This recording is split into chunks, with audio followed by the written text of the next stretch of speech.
Ice or heat? What should you use for lower back pain? I am the answer over here in your freezer. No, pick me.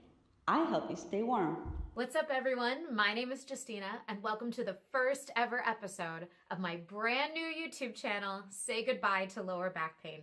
Thank you so much for taking time out of your busy schedule to be here with me today. We're starting off this channel with a very basic but very important question about lower back pain. I learned the answer from my dad when I was a child. You probably learned the answer from a coach when you were in high school or college. Either way, we all forget these things as we get older and move into the workforce, so we're bringing back this very important question for you today. But before we do that, I am the best. No, I'm best. And settle this important dispute, make sure that you click that subscribe button below so that you can say, I was here with Justina on day one when she launched this channel. So let's dive in. Should you use ice or heat for lower back pain? The answer is, it depends. If you have the type of injury that was a short-term injury, say you were working on something in the garden or you were playing a sport and you pulled a muscle in your lower back, ice is the way to go. Ice works in the first 24 to 36, maybe 48 hours. If it's a long-term injury that you're trying to address, you want to make sure that you're using heat because heat is comforting to those longer-term back injuries. Today, we're going to talk about ice, and in a future video, we're going to cover the heat topic. So, how do you use ice when you've recently injured your back, or maybe you've been sitting at your computer too long and you get up and your back is hurting from sitting all day? Well, the thing to do is to grab your nearest ice pack. For me, that's this ice pack.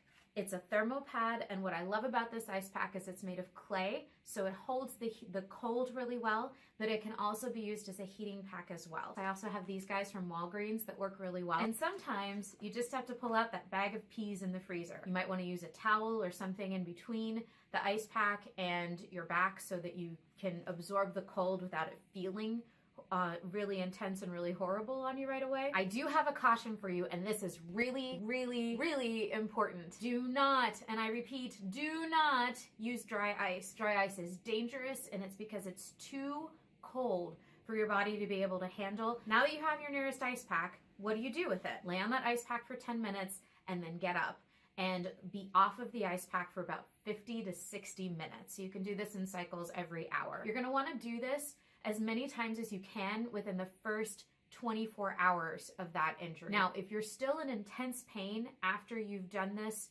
10 minutes on, 50 to 60 minutes off for a day, you want to seek a medical professional. They're going to be able to help identify the severity of the injury and what are the next best steps for you to get that lower back pain relief that you're looking for. So why does ice work? Well, the interesting thing about ice is it doesn't actually fix the problem. We're going to talk about how to do that on this channel, so stay tuned. But for now, what you need to know about ice is that it addresses inflammation. That's your body's attempt to go after the injury and fix it by pumping lots of fluids and lots of blood into an area. And that's why that area feels warm, because your body is moving fluid in and around and through it to help, heal the muscles, give them as much nutrients as they possibly can. That can feel uncomfortable and sometimes is accompanied by swelling. So by placing ice on that area, what you're telling your body to do is slow down the nutrients, the blood, everything you're pumping in here. I'm too hot. Taking that ice pack off, that gives your body some relief and to kind of rebalance, and doing this over and over again can really be helpful for a short-term injury or when you're just in a pinch and you have a little bit of soreness. Like I said, this doesn't address the bigger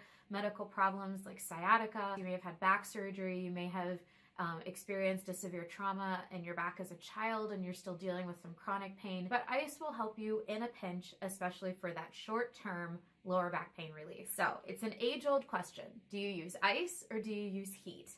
Let me know what you do in the comments below. Now, if you need a little bit more than ice to deal with your lower back pain problems, be sure to check out my favorite breathing exercises routine to support the lower back. You can download it at saygoodbye-to-lowerbackpain.com/routine. That'll put you on my email list so that you can be informed of all the different ways that you can say goodbye to that lower back pain. Thank you so much for joining me today. Be sure to come back tomorrow for our next tip on how you can say goodbye to lower back pain.